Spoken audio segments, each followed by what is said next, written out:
Hello everyone, আসসালামু আলাইকুম। Welcome back to my channel. আজকে আমি আপনাদের জন্য নিয়ে এসেছি 2.5 পাউন্ডের চকলেট কেক। আজকের এই কেকটা রেসিপি সহ ডিটেলস আকারে শেয়ার করা হয়েছে। চলুন তাহলে রেসিপিটি দেখে নেওয়া যাক। প্রথমে আমি শুকনো উপকরণগুলো ছেলে নিব। এই জন্য একটা চাকনি নিয়ে নিয়েছি। চাকনিতে আমি 3/4 কাপ পরিমাণ ময়দা দিয়ে দিচ্ছি। আপনারা অবশ্যই যে কোনো ভালো ব্র্যান্ডের প্যাকেটের ময়দা ব্যবহার করার চেষ্টা করবেন। এখান থেকে আমি 2 টেবিল চামচ ময়দা তুলে রাখছি। এবার দিয়ে দিচ্ছি 2 টেবিল চামচ কোকো পাউডার। এটা আমি মালয়েশিয়ান কোকো পাউডার নিয়েছি।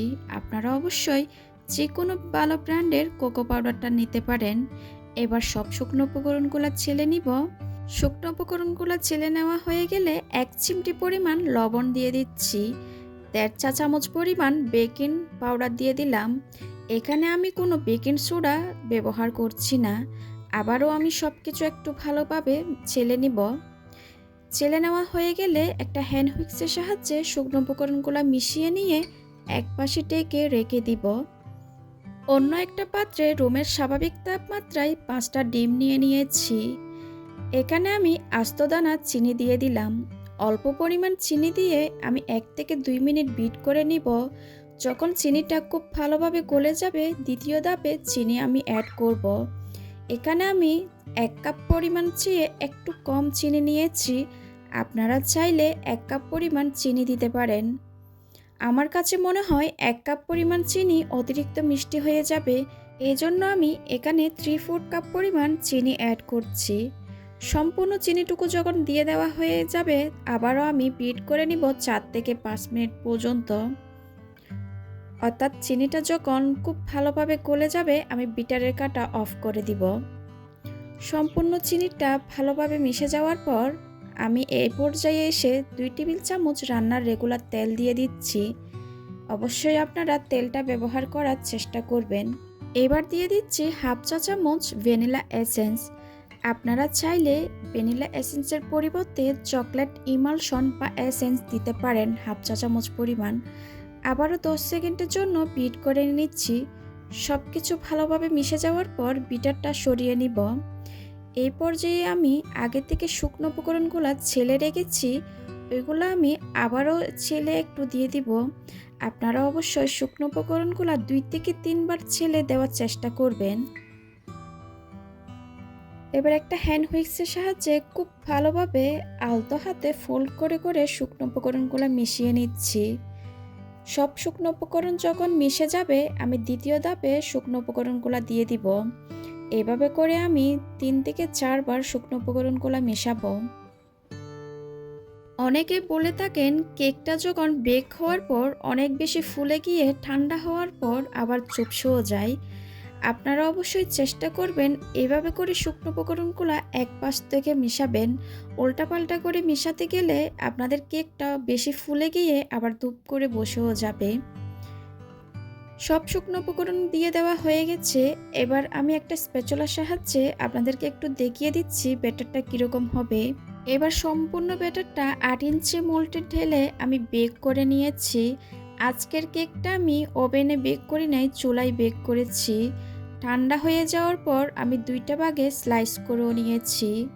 এবার একটা 10 ইঞ্চি বোর্ড নিয়ে নিলাম। বোর্ডের সামান্য পরিমাণ ক্রিম দিয়ে একটা কেকের স্লাইস বসিয়ে দিয়েছি। এবার আমি সুগার সিরাপ দিয়ে দিচ্ছি। সুগার সিরাপটা ভালোভাবে দিয়ে দেওয়ার পর এবার চকলেট ক্রিম দিয়ে দিচ্ছি। আপনারা অবশ্যই এই রেসিপিটা দেখতে চাইলে কমেন্ট বক্সে গিয়ে কমেন্ট করে জানাতে পারেন এই চকলেট ক্রিমটা কিভাবে তৈরি করা হয়েছে। এবার একটা প্যালেট নাইফের সাহায্যে ক্রিমটা আমি চারিদিকে ছড়িয়ে দিব। আপনারা অবশ্যই কেকের লেয়ারে কতটুকু ক্রিম পছন্দ করেন ওইটা অনুযায়ী ক্রিমটা দিয়ে দিবেন। ক্রিমটা খুব ভালোভাবে চারিদিকে দিয়ে দেওয়ার পর আমি কেকের দ্বিতীয় লেয়ারটা বসিয়ে দিব।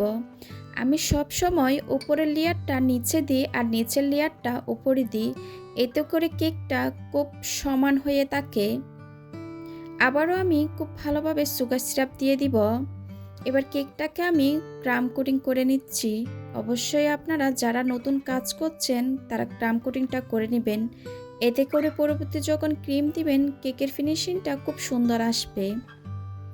খুব ভালোভাবে ক্রাম কোটিংটা হয়ে গেলে আমি বোর্ডটা একটু ভালোভাবে মুছে নিয়ে ফ্রিজে রেখে দিয়েছিলাম আধা ঘন্টার জন্য। আধা ঘন্টা পর কেকটা আমি ফ্রিজ থেকে বের করে আবারও ক্রিম দিয়ে দিচ্ছি। এই পর্যায়ে খুব মোটা করে ক্রিমটা দিয়ে দিব।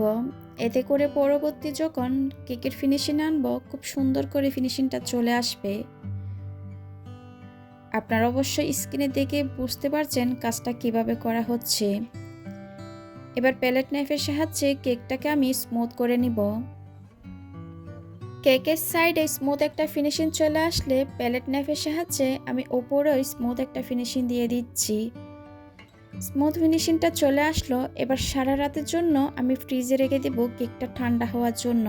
কেকটা খুব ভালোভাবে ঠান্ডা হয়ে গেছে, আমি ফ্রিজ থেকে বের করে নিয়েছি।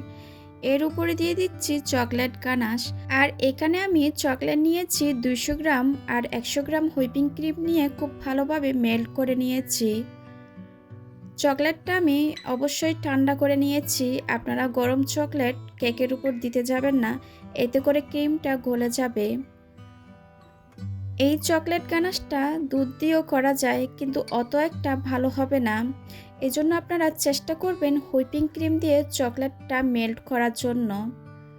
চকলেট গানাশটা দিয়ে দেওয়ার পর আমি ফ্রিজে রেখে চকলেট গানাশটা সেট করে নিয়েছি। এরপরে আবারও কেকটা বের করে আমি কেকের সাইডে একটা বর্ডার করে দিচ্ছি।